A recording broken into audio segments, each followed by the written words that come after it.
ଆଜିର ମୁଖ୍ୟ ଖବରରେ राज्य सरकार स्थायी नगर यातायात एवं परिवेश अनुकूल शक्तिर व्यवहार को प्रोत्साहित करने ग्रीन हाइड्रोजेन मोबिलिटी प्रकल्प उपरे एक उच्चस्तरीय बैठक करिसेंति।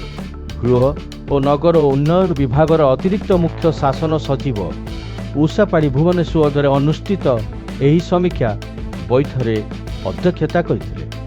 एही प्रकल्प अधीन राज्य में प्रदूषण मुक्त परिवहन व्यवस्था को ग्रहण करने रोडमैप प्रस्तुत करा जायछि। सहरांचल एही नूतन बस सेवा आरंभ हेले प्रदूषण मात्रा यथेष्ट कमिब एवं यह भविष्यत पई एक स्थायी समाधान होई परिबो बोली अतिरिक्त मुख्य शासन सचिव पाड़ी आशा प्रकाश करिसेंति।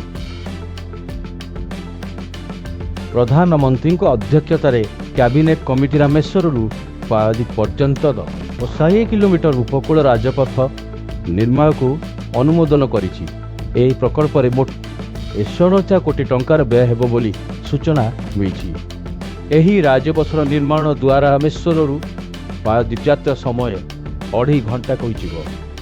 यह राज्यर परिवहन रीतिभूमि रे एक बड़ परिवर्तन आनिबा सह अर्थनैतिक विकास से सहायक हेबो बोली केंद्र सरकार आशा व्यक्त करिसेंति।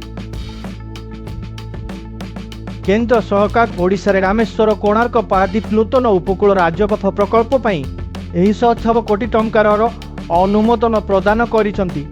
एही प्रकल्प द्वारा राज्यर समुद्र कूलवर्ती अंचल रे जोगाजोग व्यवस्था सुदृढ़ हेबो।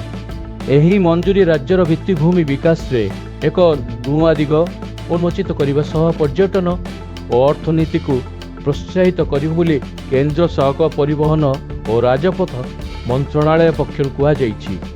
या द्वारा हजार हजार लोकंक पई नियुक्ति सुजोग मध्य सृष्टि हेबो। पुरी रे ब्रिक्स राष्ट्र गोष्ठी एक वैश्विक बैठक अनुष्ठित होईछि, जेउथिरे विश्व विपर्यय परिचालना उपरे विस्तृत आलोचना करा जाईछि। भारत समेत ब्राजिल, रूसिया, चीन एवं दक्षिण आफ्रिका प्रतिनिधि माने एही बैठक रे अंश ग्रहण करथिले। ओडिशार विपर्यय परिचालना मणि विशेष करी शून्य जमानी लक्ष्य एवं सफल स्थानांतर प्रणाली को एही बैठक रे प्रदर्शित करा जाईछि। विभिन्न देशर विशेषज्ञ माने ओडिशा द्वारा ग्रहण करा जायथिबा अभिनव पदक्षेप गुडी को प्रशंसा करथिले।